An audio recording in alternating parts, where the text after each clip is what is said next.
Сәлем достар, баршаларыңызға бүгін сіздерге Индиго сайты арқылы балабақшаға балдарыңызды кезекке қою туралы көрсететін боламын. Бұл видео сіздерге пайдалы болады деп ойлаймын.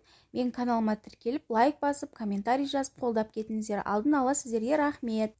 Ең алдымен Google-ға Индиго деп сайтқа кіріп аласыздар. Осылай сіздерге басты бет ашылады және мына жерде геолокация тұрған жерге өздеріңіздің қалаларыңызды белгілеп аласыздар.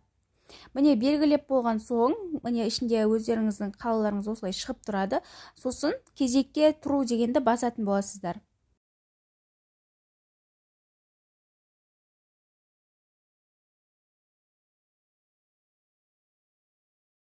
Кіргеннен кейін міне осылай кезекке қою туралы өтініш беру деген жерге сіздер оқып танысып алсаңыздар болады. Және оқып болғаннан кейін астында тұрған екі жерге галочка қойып, жай кезекке тұру дегенді басасыздар.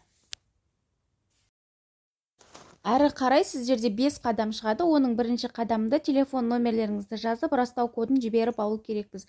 Оға дейін сіз телефоныңызға E24 кезетке номеріңізді жазып, одноразовый парольдарыңызды жазып, тіркеліп алу керексіздер.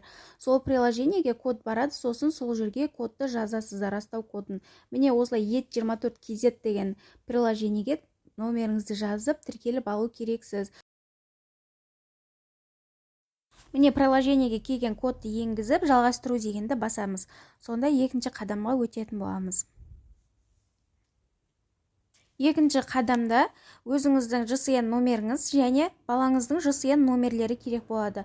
Ата-ана ЖСН деген жерге кімнің атынан қойып жатырсыз, жолдасыңыздың атынан немесе өзіңіздің атыңыздан қойып жатсаңыз, сол өзіңіздің ЖСН номеріңізді жазатын боласыздар.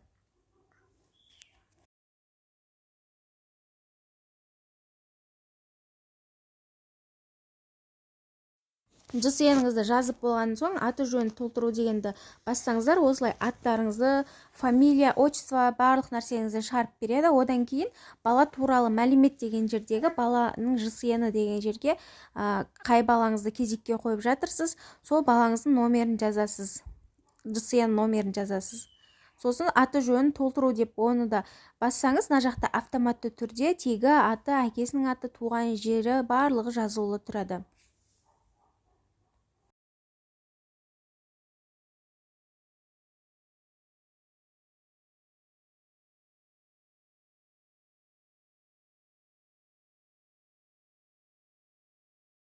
Барлығын толтырып болған соң, жалғастыру дегенді басып, үшінші қадамға өтеміз.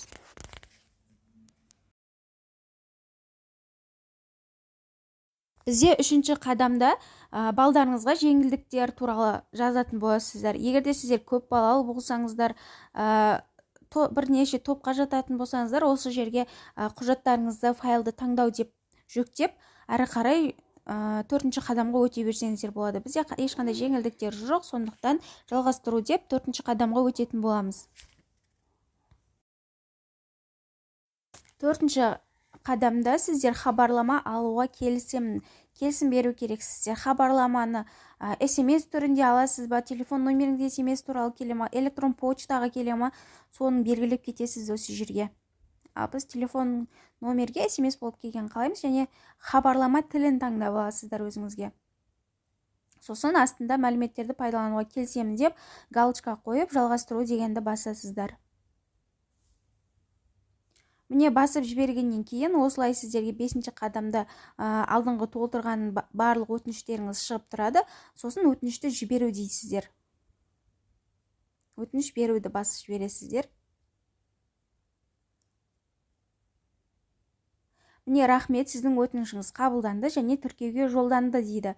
Балаңыз кезекке қойылды деген сөз.